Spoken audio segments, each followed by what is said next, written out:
And this video goes out to Dave Andrews, who is literally standing right here a moment ago, right as I was about to start shooting this video. And he kindly asked me what I was up to, that he'd been seeing me around. So we discussed that. He said he's gonna start watching my videos. So how cool is that? Because we always, I mean, you and I, all of us, we always wonder, what do these people think that I'm doing? Why is a grown man walking around businesses with a selfie stick and a cell phone? I mean, how weird is that, right? But I want to talk about this new comment that I received from, let's see, Lucas the Gamer on a video called, "Do Others See You as a Balding Man?" Now, the whole takeaway from that video is separate than what's in this comment. I'm going to talk about the comment, but first I want to remind everybody what the video was actually about. I was saying how in theory you can be losing your hair, and as long as you have some other defining feature like being a cool guy, being a nice guy, being a friendly guy, being a helpful guy, that despite what you think in your head, there's a good chance they're not noticing your higher hairline compared to your age. They're actually noticing you as the cool guy or the guy that's good at computers. Like, that's how people actually value. And that was the point of the video.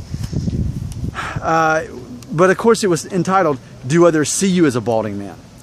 So I was addressing one thing, but now we're gonna look at a more physical version of that title, "Do Others See You as a Balding Man?" Because Lucas the Gamer had this to say, quote, "If I didn't know about hairlines and stuff, there's no way I would know that you have a receding hairline. And definitely, I would describe it as a balding hairline," end quote. So, if I'm understanding this correctly, what he's saying is now that he's been watching videos about it and learning about it, he can see a difference between a receding hairline versus a balding hairline, which I've been picking up on that here recently. As I've talked to people in real life, not on this channel, but in real life, and they know that now I'm making money from doing all of this, and this is a thing now.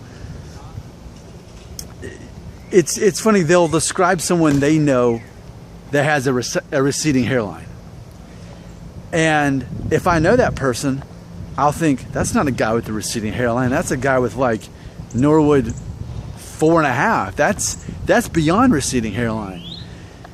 But it's funny how little the rest of the world knows exactly where's that line between hairline and balding. I'm sure there's some good technical answers out there. I would guess most people would simply say this. I bet the official Robert answer is that anything past the Norwood 2 is balding, is a balding hairline. But if it's just Norwood 1 or 2, then it's just receding. I'm sure that's going to be a right official answer. But let's just talk about that a little bit, because I think what I want to submit to you is I think most people, they don't differentiate it that way. I think most people, as long as you've got hair here, that's a receding hairline for most people. As long as you've got hair on the top of your head, for the most part, they're going to say that's a receding hairline.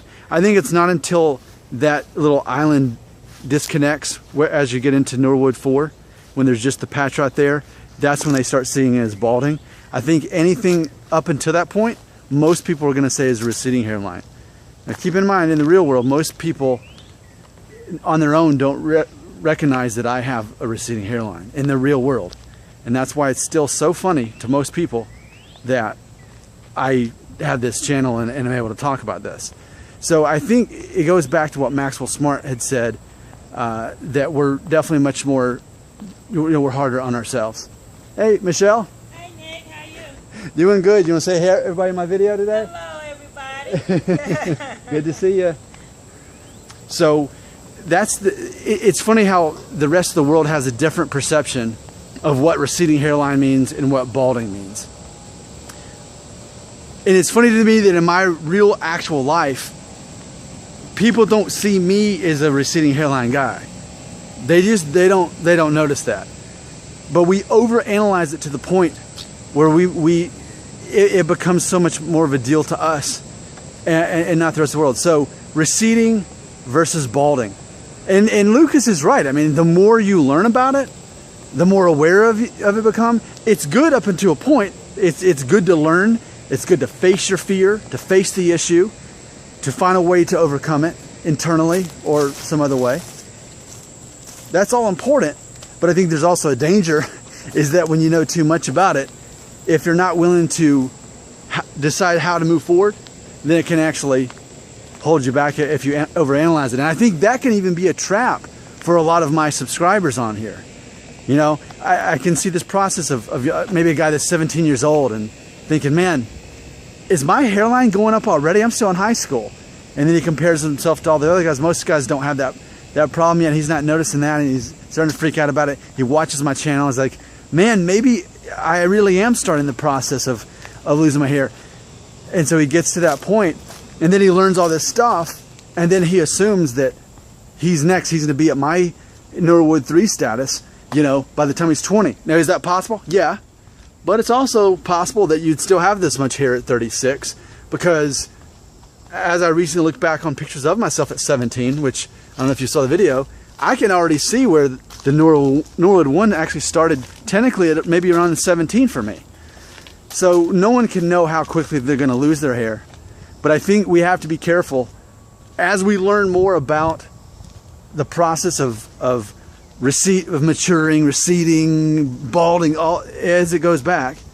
Everyone's going to have a different perception to some degree of what's considered balding, what's considered receding, you know. And ultimately, though, I think the textbook answers that I'm supposed to say is that once you get to my level at Norwood 3, you're, like Lucas said, I'm balding. I'm not simply having a receding hairline. Receding hairline is more Norwood 1 and Norwood 2 territory. So, thanks for that comment. That's the more, like I said, that's the other version of Do Others See You as a Balding Man. But just a reminder, this is the sequel. The first one, Do Others See You as a Balding Man, was talking about the opposite, nothing about what I'm saying now.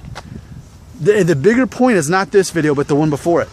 The more, if you were going to watch one of the videos, I would rather you not watch this one, even though this is the end of it. I'd rather you watch the other one, Do Others See You as Balding, because that talks about how to actually cater to what people actually find value in.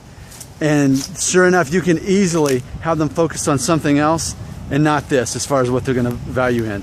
We got to keep talking more about that, moving past that high school mentality, back when hair actually mattered and being cool and having a Letterman's jacket actually mattered, to what people actually value as adults.